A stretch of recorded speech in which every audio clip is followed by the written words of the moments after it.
Assalamualaikum warahmatullahi wabarakatuh. Halo guys, gimana nih kabarnya teman-teman semua? Pasti sehat dong.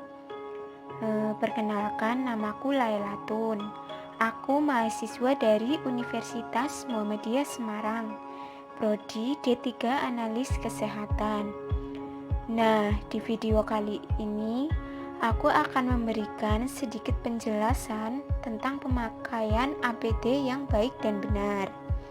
Sebagai mahasiswa analis, tentunya kita selalu berada di laboratorium dong untuk praktek.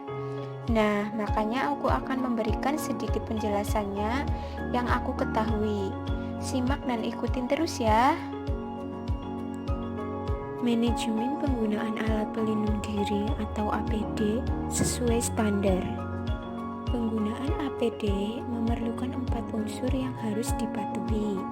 Yang pertama, tetapkan indikasi penggunaan dengan mempertimbangkan risiko terpapar, dinamika transmisi yang meliputi transmisi penularan COVID-19. Ini adalah droplet dan kontak.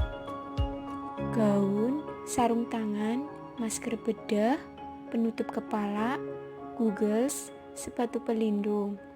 Transmisi airborne bisa terjadi pada tindakan yang memicu terjadinya aerosol. Gaun, sarung tangan, masker, penutup kepala, goggles, sepatu pelindung, dan face shield. Yang kedua, cara memakai dengan benar. Yang ketiga, cara melepas dengan benar. Yang keempat, cara mengumpulkan atau disposal setelah dipakai. Prinsip yang harus dipenuhi dalam pemilihan APD antara lain: yang pertama, harus dapat memberikan perlindungan terhadap bahaya yang spesifik atau bahaya-bahaya yang dihadapi, misalnya percikan, kontak langsung maupun tidak langsung. Yang kedua, berat alat hendaknya seringan mungkin, dan alat tersebut tidak menyebabkan rasa ketidaknyamanan yang berlebihan. Yang ketiga, dapat dipakai secara fleksibel atau loose maupun disposable. Yang keempat, tidak menimbulkan bahaya tambahan. Yang kelima, tidak mudah rusak. Yang keenam, memenuhi ketentuan dari standar yang ada. Yang ketujuh, pemeliharaan mudah. Yang kedelapan, tidak membatasi gerak. Rekomendasi jenis alat pelindung diri. Yang pertama, ada masker. Bisa menggunakan masker bedah atau masker N95. Yang kedua, ada pelindung wajah atau face shield. Yang ketiga, pelindung mata atau goggles. Yang keempat, apron. Yang kelima, jubah atau gaun.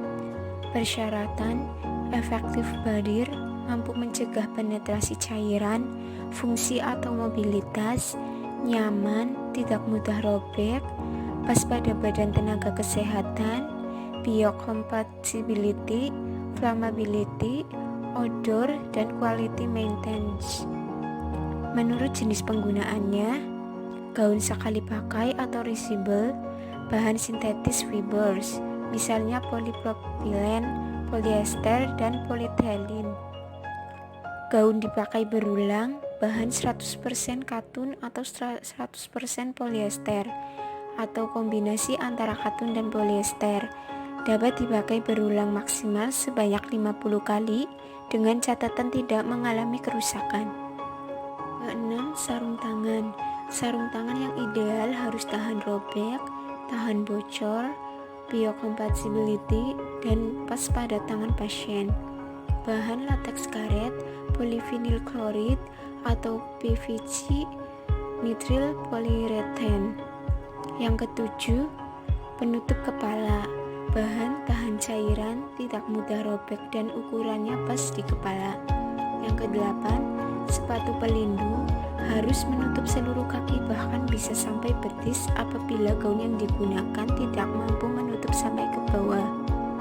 Bahan karet atau bahan tahan air atau bisa dilapisi dengan kain tahan air.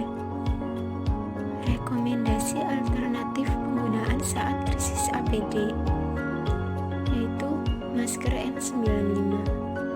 Masker N95 yang sekali pakai atau disposable dapat dijadikan reusable dengan menggunakan pelindung wajah sampai dagu atau melapisinya masker bedah di luar masker N95. Masker N95 dapat dibuka dan dipasang kembali sebanyak 5 kali selama 8 jam.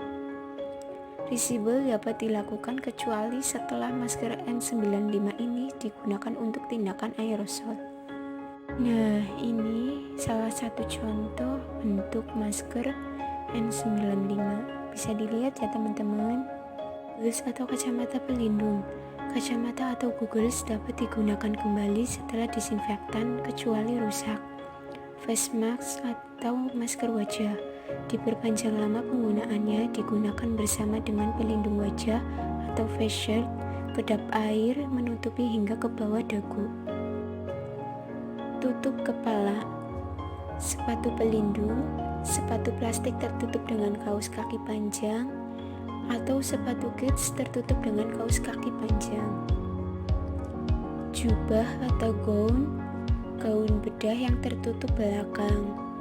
Gaun panjang pasien yang dikenakan dengan manset atau jubah laboratorium. Keduanya harus dikombinasikan dengan apron panjang. Hal yang perlu diperhatikan pada penggunaan APD. Yang pertama, menggunakan baju kerja atau scrub suit. Yang kedua, melakukan kebersihan tangan sebelum dan sesudah menggunakan APD. Yang ketiga, melakukan kebersihan tangan setiap melepaskan item APD. Yang keempat, mandi setelah selesai menggunakan APD. Dan di sini juga ada cara untuk pemasangan APD ya teman-teman, bisa dilihat sendiri. Nah, ini ada juga tata cara pelepasan APD, bisa dilihat dan dibaca sendiri ya teman-teman. Oke guys, cukup sekian ya video yang dapat aku sampaikan. Mohon maaf bila ada kesalahan ataupun kekurangan. Terima kasih yang sudah menonton. Ikutin terus video aku selanjutnya ya. Terima kasih. Wassalamualaikum warahmatullahi wabarakatuh.